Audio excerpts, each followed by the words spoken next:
suit up and get out.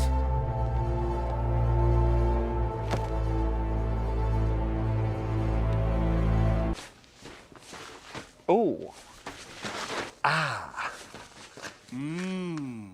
That's it, I'm not going.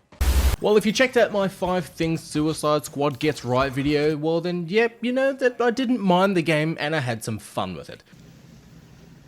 I'm sorry, could you speak into my good ear? Gameplay was different, but fun to play, sure. Metropolis was a great sandbox compared to Gotham City, the voice acting was great, and the design of the characters was pretty damn cool. But there are some things that Suicide Squad gets wrong.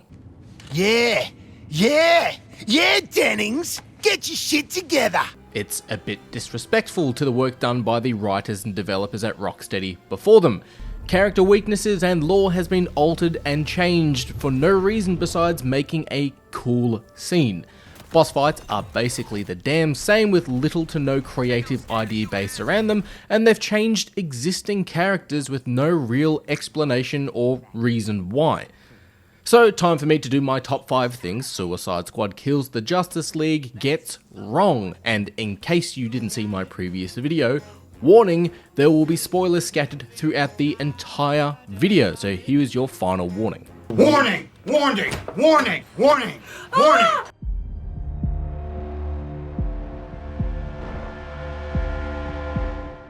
Now it's time for the other side of the coin, the scratch side of that Two-Face coin, setting the game in the Arkham universe. While yes, a cool idea to continue to play in the world created before it, seeing how Batman joins the Justice League and why Superman or anyone outside of the Bat family wasn't there to help during the events of Arkham City, it answered these questions.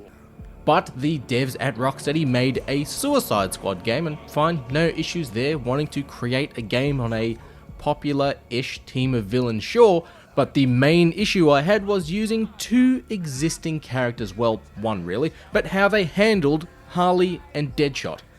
Harley Quinn's character had some proper development challenges and changes in the Arkham trilogy. Arkham Asylum had her as the traditional Joker's love-struck sidekick, and it was one of Arlene Sorkin's last performances as Harley Quinn. Arkham City kept her as the same character, but following the events of the story, the Joker dies, and Harley goes into mourning. Now from this we get a pretty sweet DLC with Harley Quinn's Revenge, where Harley takes Batman hostage and we play as Robin and save the Dark Knight. Then in Arkham Knight, Harley is still grieving from the loss of the Joker, and I mean, hey, it's a big deal to lose the love of your life, and she still blames Batman for this.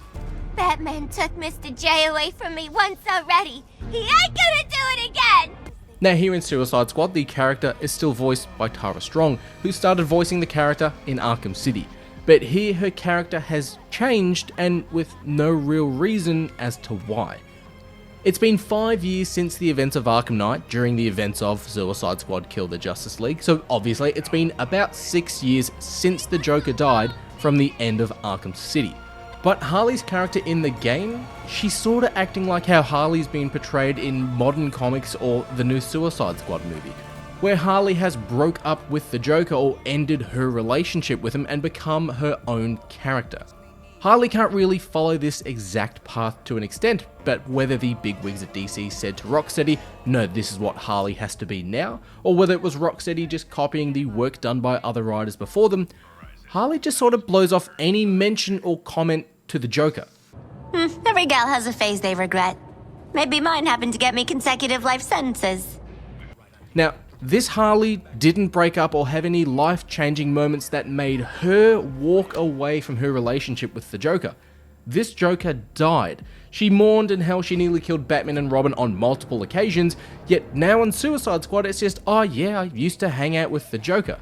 Now, if you're using an existing character who was in the 3 Arkham games before it that Rocksteady did, Harley had an arc. She changed as a character, and rather than respecting the character that came before it and even growing her further, Rocksteady just sort of grabbed her, made her basically what she is now in the comic books and the live action movies, and just went, yeah, that'll do. Are you done? Okay. Stay on the unfay. Now, it gets even worse when it comes to her story with Batman, but I'll get to that in just a minute. But Deadshot, A character that already existed from Batman Arkham City has been changed to now suit how he looks like in the comics, and whether that directive came from DC Comics, well then, yeah, you have to do it, but the way it was handled or explained was pretty poor. Aren't you supposed to be shutting your damn mouth? Kangaroo-looking ass. That's a bloody outrage, it is! I want to take this all the way to the Prime Minister! Apparently, the original Deadshot was an imposter, and this Deadshot killed him, and that's really it. The game also doesn't flat tell you this, and any time a member of the squad randomly asks about what happened to the other Deadshot, it's kinda just blown aside, but you can go into the codex in the game's menus and then listen to some interview tapes if you want to know more. Now, as I mentioned, spoilers, but this game has a story with multiverses that weaves into the story's core, where we fall into Universe 2, save that universe's Lex Luthor and bring him into the Arkham universe because the Arkham Lex Luthor died against the Flash. And this would have been a perfect opportunity to say that the Deadshot we're playing as in Suicide Squad Killed the Justice League is from an alternate universe, and maybe from not knowing that he was transported into another universe, heard about the Arkham City Deadshot and then killed him because he thought that person was an imposter, or he wanted to see of how good this universe's Deadshot is compared to me. And that would explain why Deadshot is now different, but how he can still be Deadshot but be from another universe or world. But no, it's basically thrown away that the original was an imposter. Now, I did see someone mention this in my comments of the 5 things Suicide Squad gets right video, and I did some searching and I couldn't find any evidence to support this theory. But if he is from another universe as well, did he just bring his daughter with him as well? That does not make sense!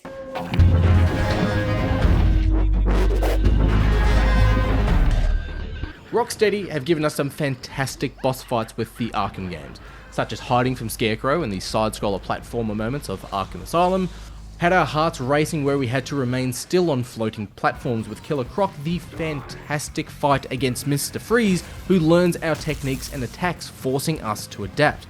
As we make our way through the story, we learn that there is no way to save the heroes of the League, and we are forced to kill them. But Suicide Squad's boss fights against the Flash, the Green Lantern, Batman and Superman are all the same. What is this? That's cheese. And this, what is this? Cheese also. And what is this one? That's cheese. This one over here, what is it? Cheese. Lex Luthor has created a MacGuffin to disrupt and distort the Flash, stunning him for a few moments, allowing him to be hurt, which is a pretty cool idea, sure. The boss fight itself, though, it's not too bad, as we have to track and find the Flash in a small area when we're doing his boss fight, fire a stun shot at the Flash after he's thrown lightning at us, and then just rinse and repeat, making him vulnerable to attacks. The boss fight itself is not too bad, as we have to track down and find the Flash in this small area when we're doing the boss fight against him. We then need to fire a stun shot, making him vulnerable to our attacks.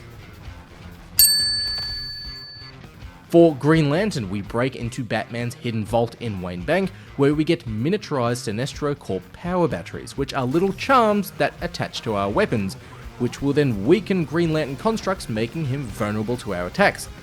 Batman has Scarecrow's fear toxin, which warps the environment around us, and at first gives us some jump scare horror styles of gameplay, before somehow he's turned into a giant version of the Fearbat from the end of Arkham Knight, who throws fire and explosions at us. And we can stun him with a stun shot and shoot him, making him vulnerable to our attacks. Superman! We get gold kryptonite, which we strap to ourselves and line our bullets with, which we can then stun him and damage Superman, making him vulnerable to our attacks. Every boss fight is exactly the same, with just a different member of the Justice League that we face off against. Stun the enemy, deal some damage to them, avoid any major attacks, rinse and repeat. The idea of disrupting the Flash and stunning him with Lex Luthor's device was kinda smart, sure, but shooting him with a stunning round after he throws lightning at us makes no sense. Like, why do we need the disruptor device? Why don't we have it that we set off motion trackers or proximity alerts that when the Flash gets close to these items, it stuns him for 5 seconds, allowing us to shoot him, and if we don't keep regularly stunning the Flash, his health will start to restore because the Flash has a high healing rate due to his abilities. Finding the Sinestro Corp batteries kinda work and kinda don't work. Miniature Sinestro Corp power batteries that work as weapon charms to disrupt John Stewart's constructs.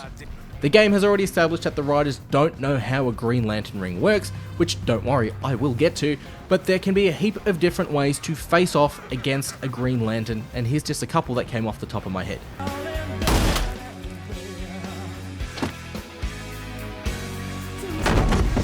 You're welcome, Canada. If you want to go down the route of Sinestro Corps, why not find a way to signal to the Sinestro Corps that we need to take down and kill a Green Lantern, and they'll come running, especially someone as high profile as John Stewart.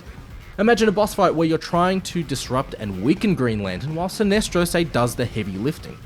Sure, then you couldn't say that we, the Suicide Squad, got to kill a Green Lantern, but at least it works better than a weapon charm.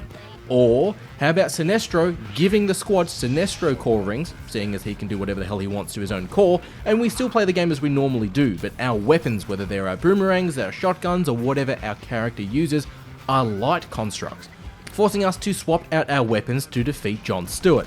I can't believe I'm saying this, but that's not a bad idea. But no, we simply add a shitty charm to our gun that somehow breaks his constructs. We then shoot him and rinse and repeat until he's dead. The Batman fight. Well, I gotta say, it's pretty damn shit. When we first encounter Batman, he's taking us out one by one, and it's working a bit like being on the receiving end of the Predator gameplay from the Arkham games before it. But the actual boss fight is by reusing assets from the stone statues of Batman Arkham Knight, and some jump scares that become less effective when you're experiencing them over and over again. Then we take on the giant fear nightmare Batman, stun him, and that's it. That's our fight with the world's greatest detective. And just before we get that fight with the giant Batman, Harley says she's become immune to Scarecrow's toxin, so why are we seeing this? You think I didn't know we'd have this little reunion one day? Took me years in Arkham to get any sense out of that jabbering kookmeister Scarecrow, but I earned my degree in neurochemistry. Summa cum laude. See, you might be immune to your fear toxin, but you ain't immune to mine. Impossible. Welcome to your worst nightmare, Bats. That doesn't make sense. Why is this our fight against Batman? Now, if I'm fighting Batman, I don't want to shoot a giant version of him, and shit, who really does? But what anyone wants to do to Batman is outsmart him. And how do you outsmart Batman, the man who always has a backup plan? Well, we, the players, know how Batman thinks and acts from playing the previous Arkham games. We know that if we're doing, say, a Predator fight, Batman will use gargoyles, he'll hide in floor grates, and then he'll try to pick us off when our backs are turned. If we're facing off against Batman while he's in combat, we know that we need to land a single blow on him for him to break a combo that might stop him doing a high damaging attack. Breaking Batman's flow of combat could potentially stumble him. We also know from playing the Arkham games that yeah, Batman can take a couple of hits from a gun, but he will melt if he comes up against something like King Shark's minigun, and shit, Batman sort of melts in general if there's 2 or 3 people shooting him at once. Rather than being the villain and actually defeating Batman by knowing his tactics, we shoot a giant demonic version of him. Honestly, who in their right mind thought this was a good idea? I'm fired, aren't I? Oh, yes. Our first introduction to Batman is him hunting us down in the Batman Museum, and that's pretty damn cool, and it kinda had me excited to face him off later in the game, and also a little terrified too, as the atmosphere in this moment was fantastic. We end up sneaking into the Batcave in Metropolis, and that's great.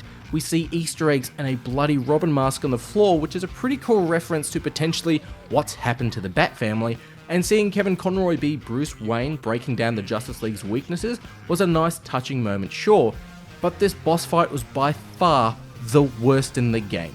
Am I wrong? Yeah, but I wasn't. Am I wrong? Superman's fight is the same as the Flash and Green Lantern. We need to stun him with our gold kryptonite bullets and then just shoot the shit out of him until he dies. That's how we take out arguably the greatest superhero in comic book history. And well, what should be the hardest boss fight in the game? We just stun Superman with stun shots, shoot him, and avoid his attacks. By this point, facing off against Superman, we know that the writers also don't know how Superman, Green Lantern, the Flash, and to some extent, Batman work as characters, but the Superman fight is, yeah, pretty damn crap. Now, if the writing was better, which I will get to, we could have used kryptonite to weaken him. We could have used magic-based weapons such as the Sinestro core weapons to deal some damage to Superman. Hell, Lex Luthor could have set up red lights around the city mimicking the red light sun of Krypton, making Superman basically human. My goodness, what an idea. Why didn't I think of that? Shit, we could have done even a Batman Hush scenario and used Lois Lane as a hostage against Superman, but no, we stun him, we shoot him, that's it. Lastly, we've got Brainiac, and after we defeat Superman, we are forced to do some side missions to then take on Brainiac, and when we do, Brainiac takes the form of the Flash, which is a repeat of the Flash fight, but at this time, Brainiac summons some of his goons to throw you off a little and provide a bit of an additional challenge. But setting out to make a game where the Suicide Squad kills the Justice League wasn't going to be easy. And it might have been a bit easier for you, something say like the Legion of Doom perhaps, but using this misfit of Rogue's Gallery characters to take out the greatest team of superheroes is a bit of a tall order.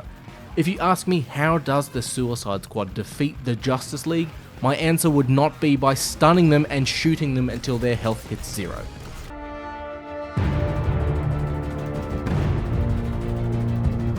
We've all heard and seen how characters die in this game, and how the writers had us literally piss on characters we love, and someone in that writer's room expected fans to love it. They also must have really loved the sequel trilogy of Star Wars, the MCU now, or the new Indiana Jones movie. Yeah, but they were all bad. But we actually kill the Justice League, and while there is a rumour going around that these members of the Justice League, the brainwashed Justice League members, are clones and not the original members, I think it's a bit of a stretch, and fans wanting to keep their hopes up, and if that's the case, I am happy to be proven wrong, and maybe that's a video for another time, but indeed we do kill the League. Now, as I've already mentioned, the boss fights are pretty shit. Oh, no offense. But each fight and finishing cutscene ends up disrespecting beloved characters. We killed the Flash and Captain Boomerang actually pisses on him, and the Suicide Squad congratulate him on having a fat cock. Word around the office is you've got a fat cock. The Flash fight and reasoning as to how they killed him sort of made sense. Like, yeah, disrupt the Flash and he'll be vulnerable to your attacks. But the writers and story confirm that they don't know how a Green Lantern ring works or what kryptonite does to Superman. It kinda surprised me that the Green Lantern movie with Ryan Reynolds got the lore and rules of the Green Lantern Corps better than the studio who did the Arkham games. You about to cross some fucking line. Now, a Green Lantern ring, for those of you who don't know, works on a battery, a bit like your phone, and when it's out of juice, it needs to be charged by a power battery, which is an actual Green Lantern. Now, anytime a Green Lantern makes a construct, whether it is a boxing glove, a helicopter, it drains the juice from the ring, and things like flying or absorbing damage or protecting the wielder will also drain juice from the ring.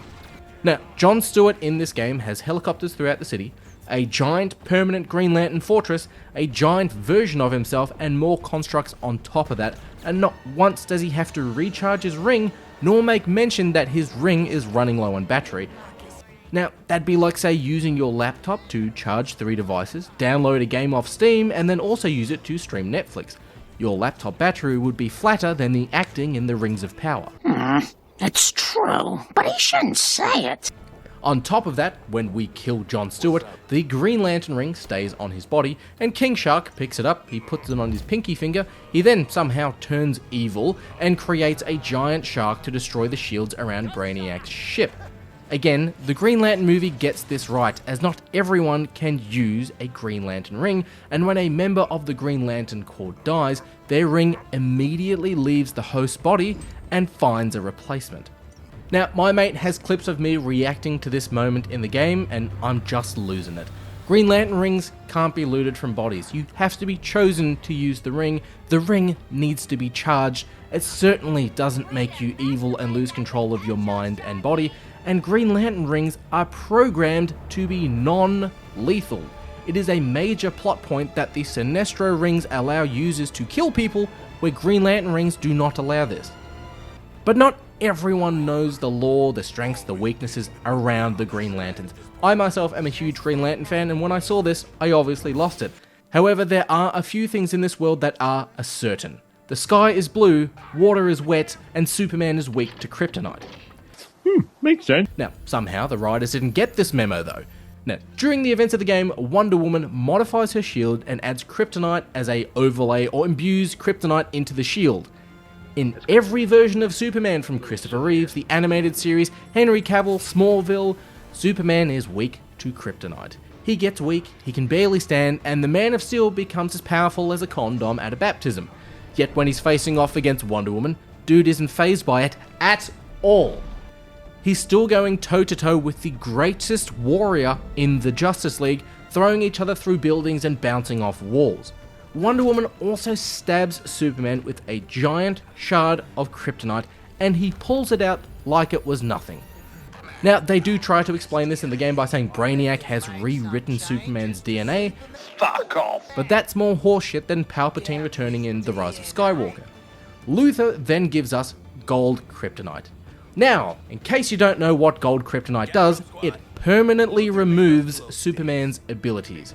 Yet here we use it to shoot the shit out of him. So when I saw a scene of Boomerang throwing a gold kryptonite boomerang at him and Superman catches it, the dude should have fallen out of the sky and broken both of his ankles.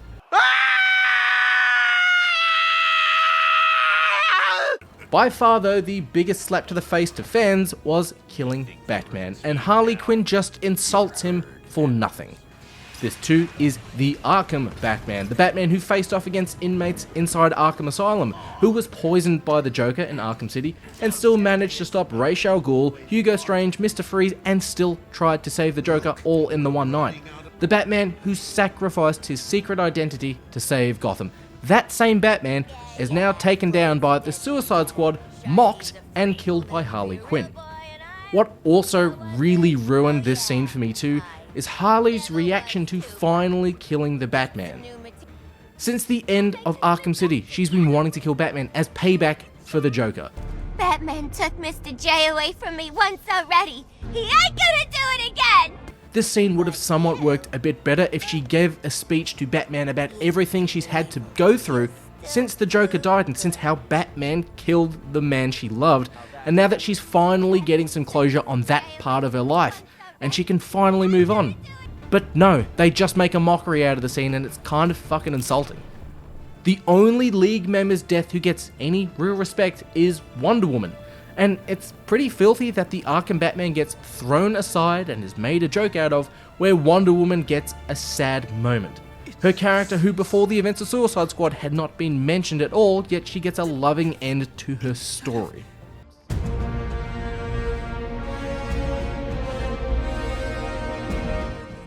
We kill the Justice League, and throughout the events of the story, yes, we literally piss on these iconic characters, laugh at what should have been their emotional death, and the game ends on having us, the players, have to face off against 13 different Brainiacs, and yeah, that's the end game really. But the decision to actually go forward with killing the Justice League is like only getting one doctor's opinion, or getting a quote to have someone come and fix your backyard, and only going with that option. Now, what do I mean by this? Early on in the game, the Flash turns evil and kills Lex Luthor, and Wonder Woman uses the lasso of truth on Flash, pleading a way to save everyone, and Barry says, "You can't, you have to kill us," and that's what we end up doing. Now, I thought when this game was first announced that we wouldn't kill the heroes, and that kill the Justice League would be maybe disband them. And yet, they showed us that Brainiac is the main villain, and that all members of the Justice League are under his control. But killing main characters is pretty damn full on, and is a great way to have gamers, fans of the Arkham universe, and comic book fans stop caring about this universe. I mean, look at how well Star Wars has been going. I'm all the Jedi. Oh, brother, this guy stinks! If we killed the League and then maybe new members came in to replace them, that might work. That say, if we killed Jon Stewart, the ring flew off his finger and landed on Kyle Rayner, that way we'd still have killed a Green Lantern, but we've got a replacement one in. Or if Barry Allen would die and then Wally West comes in to replace him, sort of like changing of the guard. But apparently through some leaks a few years ago, it looks like we were going to get a Batman Beyond style game set in the Arkham universe, which I thought would have been perfect. It also would have been a great way to continue the universe and Batman games going forward after the tragic passing of Kevin Conroy, as the game would have been set in the Beyond era. But Rocksteady decided to make a game where we don't play as Batman, Superman, or hell, any other hero we probably asked for, and instead we play a game as the Suicide Squad and kill the Justice League. And after releasing Gotham Knights, a game that killed Batman twice, who decided to double down on not playing as characters everyone wants to play as?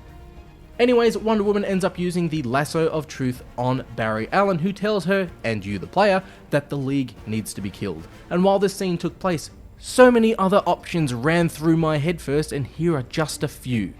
A.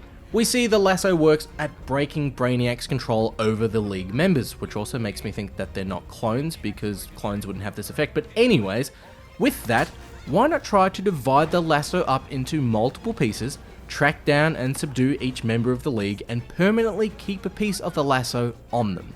Then, the League is back. The hardest person to control would be the Flash, who could vibrate through physical objects, so maybe put a piece of the lasso inside of his suit, seeing as he sorta has to wear the suit when he's out and about to stop him running around naked from burning and friction. For Green Lantern, put it around his ring, because if the Lantern doesn't wear the ring, then he's simply just a man. For Superman, you could put it on his belt, or you could even cut a piece of his skin open with kryptonite, put it inside of his skin, and job's done. And Batman, well, anywhere will work for him. B. Wonder Woman asked the Flash about how to free them, and do you honestly think the Flash would know? If he's being controlled by Brainiac, basically possessed if that's the case, of course he's gonna say kill me. He has no control over his body and his actions, and he wants to keep people safe from what he can do. What else would you expect him to say? Flash then gets away, so why not ask Green Lantern, Superman, or I don't know, the world's smartest man, Batman? Do the same thing to them and see if they give you the same answer. Wonder Woman is a better warrior than any member of the League, and with the Suicide Squad assisting her to hold down members of the Justice League, it kinda works. Only asking the joking smartass member of the League of how to save them and assuming that's the only option is pretty fucking stupid. How about you ask Batman? He knows nearly fucking everything. And finally, C. Sure, the Evil League is protecting Brainiac's ship, but how about you kill the head vampire and the rest of them turn back to normal theory? Every time you defeat a member of the League, Brainiac's ship beams them up. But if you simply say knock them out or nearly kill them, stand next to the defeated League member and they get beamed up to the ship, there's Brainiac. Lasso him up, find a way to free them.